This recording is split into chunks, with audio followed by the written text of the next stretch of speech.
Olá, nesse vídeo eu vou mostrar como estimar as frequências alélicas em um locus do cromossomo X. Então eu estou aqui com os dados mostrados nessa tabela e vocês percebem aqui que já tem uma coisa diferente em relação a dados autossômicos. Eu tenho aqui indivíduos XX com 3 genótipos diferentes, né? Eu tenho 2 alelos, X1 e X2. Então eu tenho indivíduos X1, X1, X1, X2 e X2, X2. Esses todos que têm 2 cromossomos X são fêmeas. E tem indivíduos aqui X1Y e X2Y, esses são os machos.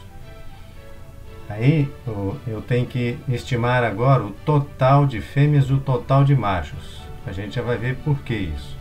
Então, o total de fêmeas, eu somo esses números, 11 mais 70 mais 94, conforme está aqui, e eu tenho 175 fêmeas. O número de machos é a soma de 36 mais 112, são 148 machos. Então eu tenho 175 fêmeas e 148 machos. Isso tem uma implicação interessante para o total de alelos, considerando que as fêmeas terão 2 alelos cada, ou seja, elas têm um par de cromossomo X, enquanto o macho só tem um cromossomo X, portanto só tem um alelo. Muito bem, eu vou chamar de P a frequência do alelo X1.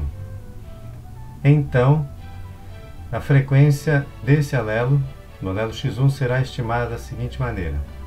Esse aqui é o método da contagem. Então eu tenho 11 fêmeas X1, X1. Portanto, essas 11 fêmeas, cada um tem 2 alelos, por isso eu multiplico o número de fêmeas X1, X1 por 2. Eu tenho o alelo X1 também nas fêmeas heterozigotas. Como eu só tenho um alelo X1 nessas fêmeas heterozigotas, eu somo apenas o número aqui das fêmeas heterozigotas. E tenho alelos X1 também nos machos X1Y.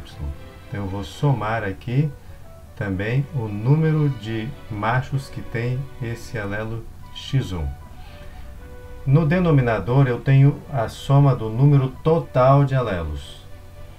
Então esse número consiste em 2 vezes o número de fêmeas, já que cada fêmea tem 2 cromossomos X, mais o número de machos. Então, o número de machos não é multiplicado por 2, porque cada macho só tem um cromossomo X. Então, como fica esse cálculo? Então, fêmeas X1, X1 são 11. Então, elas homozigotas eu multiplico por 2. 2 vezes 11. Somo a essas o número de fêmeas heterozigotas. 70 fêmeas heterozigotas. E o número... soma ainda, acrescento essa soma, o número de machos que tem o alelo X1, que são 36.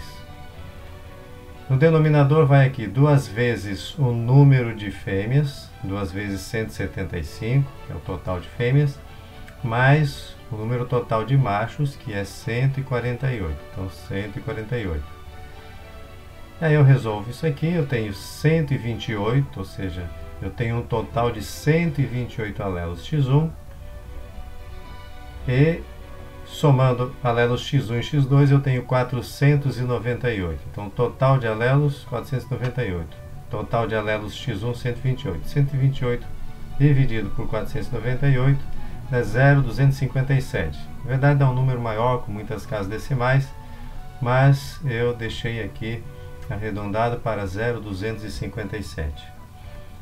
Passamos então a estimar a frequência do alelo X2, representada aqui pela letra Q. Então, de novo, a mesma fórmula, 2 vezes o número de fêmeas homozigotas para X2. Então, eu tenho 94 fêmeas X2, X2. Então, 2 vezes 94. Mais o número de fêmeas heterozigotas, que são 70 fêmeas heterozigotas. Então, eu coloco aqui 70. Mais o número de machos que tem o alelo X2. Então eu tenho 112 machos X2Y. Acrescento aqui os 112 machos.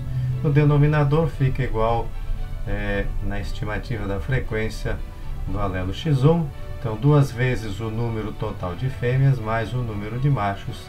Então eu vou ter 370 cópias do alelo X2 dividido pelo total de alelos, que é 498. Isso me dá uma frequência de 0,743.